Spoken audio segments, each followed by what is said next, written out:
I believe Commanders GM Adam Peterson is planning a genius cap move, which is going to set the Commanders up for future success in the next couple of weeks before the start of the season. I'll reveal what that move is at the top of today's edition of the Commanders Report. Then I'll break down whether or not Jayden Daniels, the number 2 overall pick rookie quarterback for this team, should play in the preseason. And we'll finish up by talking about the new member of the Commanders front office, a former NFL GM that the Commanders hired. So we'll talk about that at the end of today's show, so make sure you guys stick around. But before we get into it here, make sure you click that thumbs up icon to help us win our like battle today. The rest of the channels here at Chat Sports that have channels for the NFC East have challenged us to a like battle today. So you take a look at the like totals of their most recent videos. You can see the Cowboys report is in the league, followed by Eagles now. Giants now got 652. Guys, we cannot accept defeat here. Make sure you click that thumbs up icon to make this video the best it can possibly be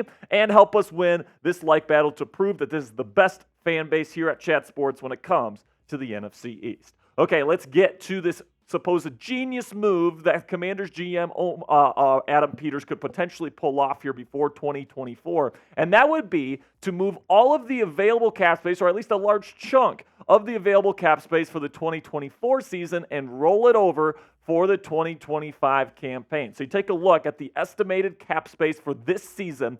The Commanders currently have over $37 million still at their disposal. Of course, they went into the offseason with the most cap space out of any team in the National Football League. They still have the most cap space out of any team in the National Football League heading into the 2024 campaign. And then when you look at the 2025 estimated cap space here, it's over $70 million. So a lot of people have been asking me recently, Jack, why aren't the Commanders making any moves in free agency? Why aren't they signing Stephon Gilmore or David Bakhtiari or something else like that? And I think the reason for that is I think Adam Peterson has a plan in place for this Commanders team, and I think that, it involves moving some of this cap space that he could use in this season, choosing not to use that cap space and instead rolling it over into 2025, where that additional cap space can be used in the 2025 NFL season. And it could be getting up to like $25 to $30 million, depending on how much he still wants to keep available for the 2024 campaign. So you can see the big potential here. If he saves $25 million, it goes from like $71 to $96 million in available cap space heading into next offseason. And if he saves an additional $5 million and makes it $30 million that rolls over to next offseason, it's over $100 million for him to spend in free agency and in the draft next offseason, going into the second year of Jayden Daniels and Dan Quinn's tenure here with the Washington Commanders. And that really is the key, right?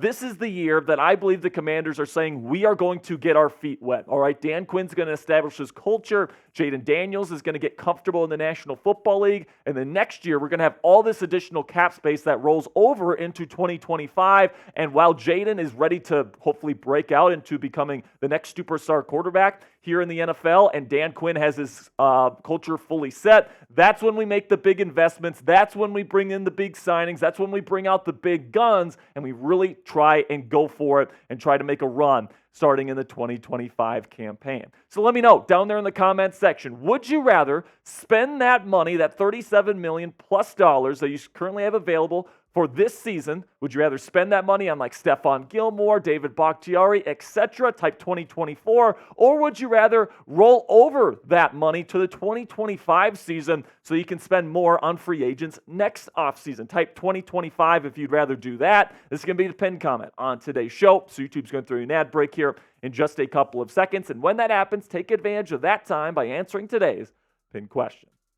So now let's move over to Jayden Daniels here. And there's some people that are speculating, we know that Jayden Daniels is going to be the starting quarterback for the Washington Commanders in 2024. So why play him in the preseason, right? Just keep him healthy, make sure that he is good to go so that he can be healthy for the start of the season when the Commanders play the Tampa Bay Buccaneers on the road in week 1. But honestly, guys, I don't think that's necessarily the best idea. I think that, or what I would do is I would have him play relatively early, okay? I'd play him in the preseason. I would play him definitely the first game, probably all 3 games if I could, just to get his feet wet, all right? Because you don't want, his first action on an NFL field in an NFL jersey with his NFL helmet, all that great stuff. You want to get that kind of jitterbugs and those butterflies out of the way so that he can get going right away in week 1. I'm not saying that you should play him, every single snap, right? I don't think that's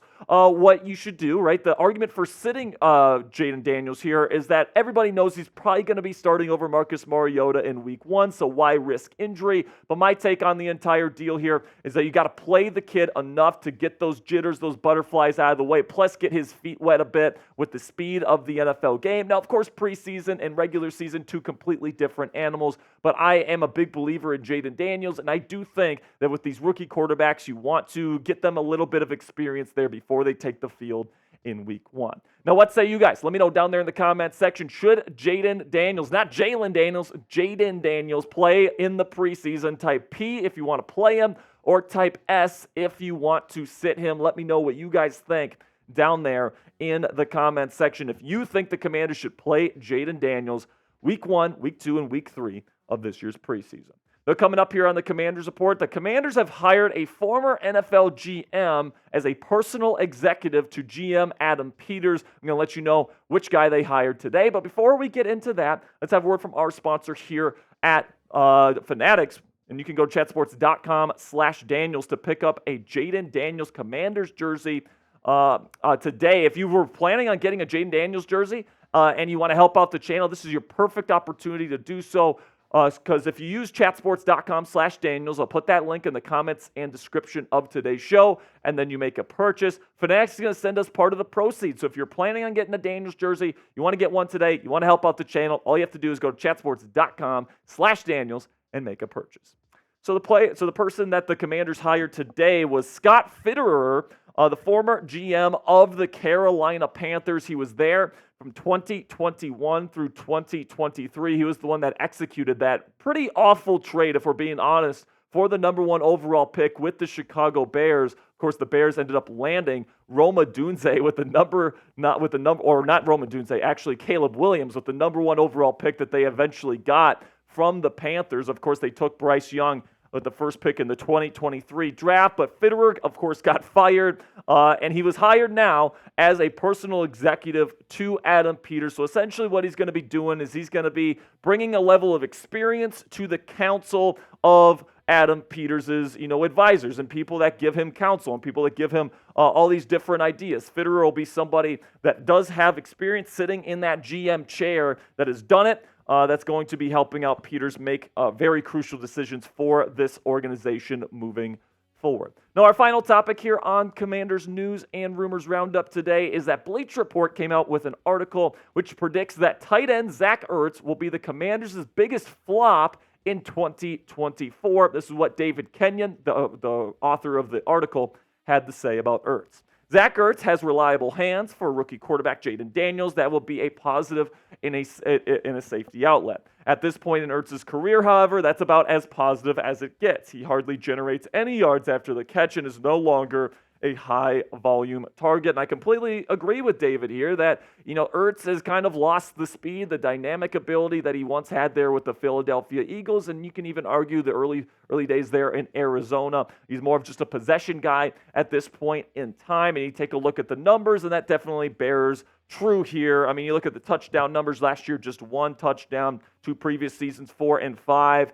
The averages have gone down, the yards have gone down. Ertz is definitely getting older, and it definitely seems like this is somebody that's on the decline of his career. So I agree with David that I probably expect Ertz to not have quite like an amazing season or anything like that. He's got reliable hands. He'll be a decent safety outlet. But the person I'm more excited for is rookie out of Kansas State, Ben Sinnott. Who is really a great athlete. He's got really rare quickness at the position. He blocks his ass off. So you look at a guy like this, somebody that has really high-end route running potential at his size for this position. He could turn into one day one of the best receiving tight ends in football, and he could be that presence over the middle for Jayden Daniels to take advantage of over the next decade if he becomes the player that he is capable of becoming. Will it happen in year 1 of his NFL career? It's unlikely. Tight ends usually don't break out until at least year 2 or 3. but he's definitely an intriguing prospect